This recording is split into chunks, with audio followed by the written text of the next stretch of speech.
Ano nga ba ang ginagawa ng mga tao kapag nai-stress na sila? Ako, I try to sleep when I'm stressed. You know, just I lie down and relax. Ako naman, kapag ka na-stress ako, I would always look for my, let's say, favorite friends na alam kong I'm very comfortable with and would have coffee. What about you? So, how do people cope when they are stressed? And then, how does stress affect one's mind and one's body? I know a lot of people, when they go through stress, they either overeat or undereat. Yes. No, may mga stress eating na overeating, tinatawag, no? Especially kung ang stress nila ay galing sa relationship. You know, I really remember nung ako nag-aaral. Nahugot ka ba?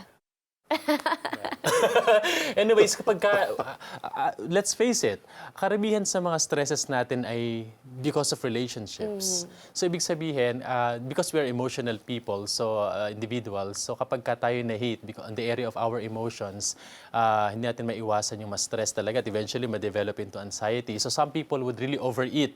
Dahil tumataba sila. Pag gumarap sa salamin, ang taba ko na, lalo silang nai-stress. Tama. Iba naman nag-undereat. No? Yung, siguro, pag walang pera, wala ka ng pera. Tapos, gusto mong i-divert sa pagkain. Factor yun na financial Totoo. problems. Nagiging cause talaga po siya ng stress and ng anxiety para Yeah. sa maraming tao. So, ikaw, Archie, when you're under stress or you have encountered people who go through stress, what do they do to help themselves? Bago nila ma-realize that they need help, ang nangyayari sa kanila, nagiging relationally distant. No, parang they would rather enjoy time being away from people. Parang They isolate themselves. No, wini-withdraw nila. Parang nagkakaroon ng withdrawal syndrome from the people that they usually go out with. So nagkakaroon ng mga pagbabago sa mga routines Perhaps din. if the person is an introvert, then he can find strength when he is in solace, when he's alone. Kesa yung if he's with people, he Yes. gets more stress, right? So siguro ganun. Pero kung extroverted naman siya, you want to be with friends, the people that you love, the people that you're comfortable with. Diba? Yes. Siguro yung gauge natin para malaman natin na ang isang introverted na tao and for the rest na rin of the people, na malaman natin kung may anxiety or may stress na yung isang tao when they stop doing the things that they love, perhaps. Okay. Yes. That Pag makes kunwari, sense. Yeah. parang pag nagkaroon ng decline sa grades, let's say, or kapag sa family, perhaps yung mom nagiging nasa-strain na yung relationship.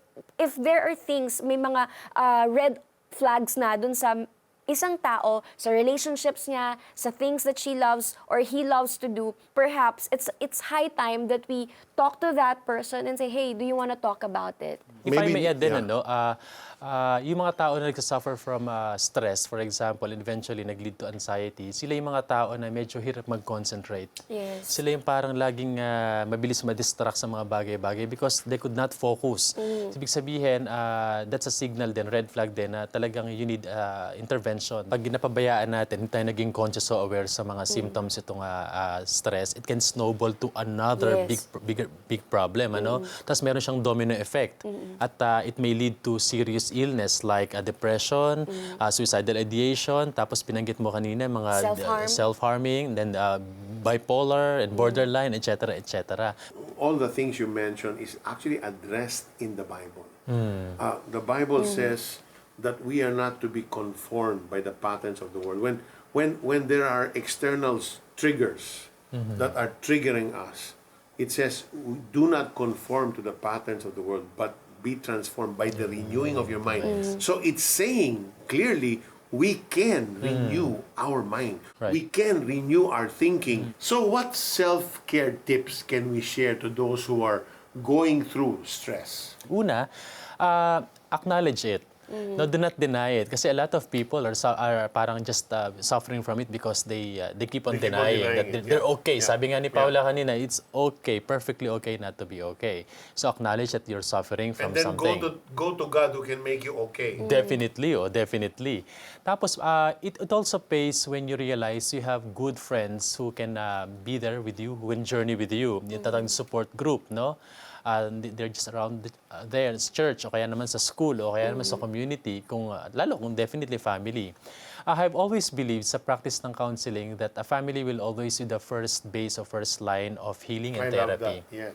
No, ideally, yung love, yung care, compassion should be happening or transpiring inside the family just before you go out of the fence and start looking for significant others outside the family. Because you know that family is real and family is deep. Yes. True. Very true. Paula has been mentioned din kanina yung the power of prayer and believing in the Lord. If I may add, no, sa pagdidil namin ng mga people who are suffering from depression, according to Canadian Journal of Psychiatry, yung mga taong exposed sa religious activities like worship services, Bible studies, cell groups, they are more capable of being victorious sa mga ganitong klaseng disorders at katulad ng stress, for example, and anxiety. Usong-uso nga sa panahon natin yung pagkakaroon ng physical activities o workout.